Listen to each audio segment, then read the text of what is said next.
चरणामृत की महिमा हमने प्रत्यक्ष देखी। जगदीश दास जी, एक छोटे से गांव में महाराज जी हमारे भक्तमाली जी रुके हुए थे, हम भी साथ में थे। तो उस जिस परिवार में रुके थे माता जी, उस परिवार के बालक को कोई बीमारी थी, शरीर में रोग बुखार था, जो भी था, और उस बालक ने आंख उलट दी और शरीर उसका इठ गया, ठंडा हो गया।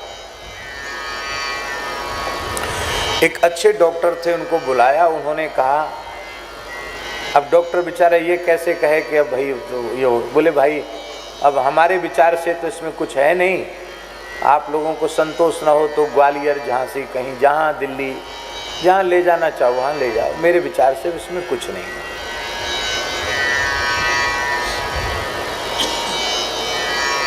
शायद 6-7 साल का बालक होगा।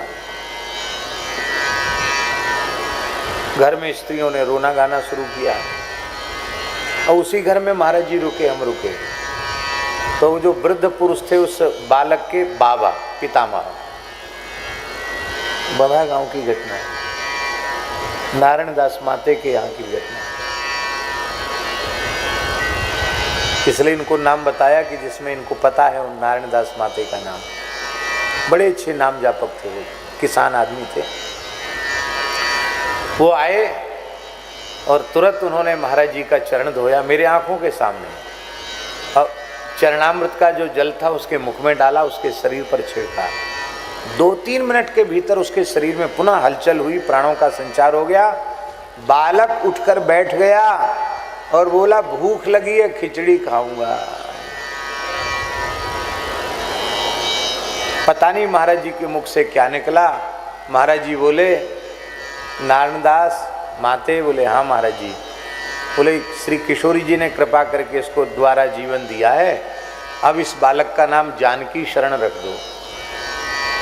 अभी तो जानकी शरण के बच्चे हो गए, उसके ब्याह होगा, उसके भी लड़के बच्चे हो गए। बोले, जानकी जी ने इसको पुनः प्राण दिए हैं, इसका नाम जानकी शरण, नाम कुछ दूसरा था, जानकी शरण नाम।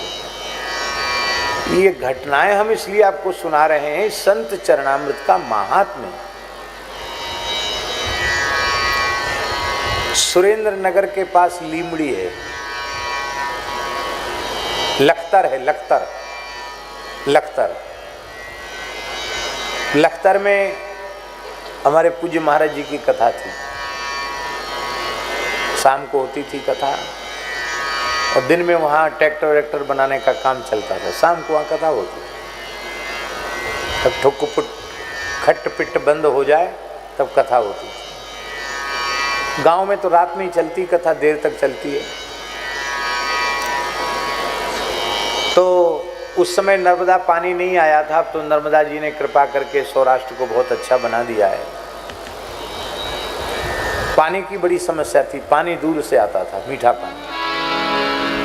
एक पंडित जी, अभी भी हैं वो पंडित जी, उनके कुआं का पानी एकदम खारी हो गया। पहले मीठा था, बाद में इतना खारी हो गया कि मुंह में देने लायक नहीं रहा।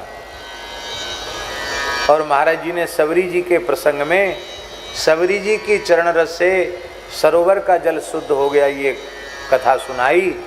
उन पंडित जी को भाव बढ़ा। वो कथा की समाप्ति के बाद कलश लेकर पानी लेके आए, महाराज जी का चरण धोया और कुएं में डाल दिया, बिना किसी को बताए कुएं में डाल दिया। और सवेरे परीक्षण करने की दृष्टि से उसका पानी खींच के कुल्ला किया, मीठा हो गया, अभी भी मीठा है। जिसका महाराज, ये बात महाराज जी वहाँ थे, उसी समय की बात है। और महाराज जी के सामने जब यह बात आई, जीतू भाई, महाराज जी के सामने जब बात आई तो महाराज जी बोले, अरे ये हमारे पैर वैर की महिमा नहीं है, ये तो एक भोले भक्त की श्रद्धा की विशेषता है।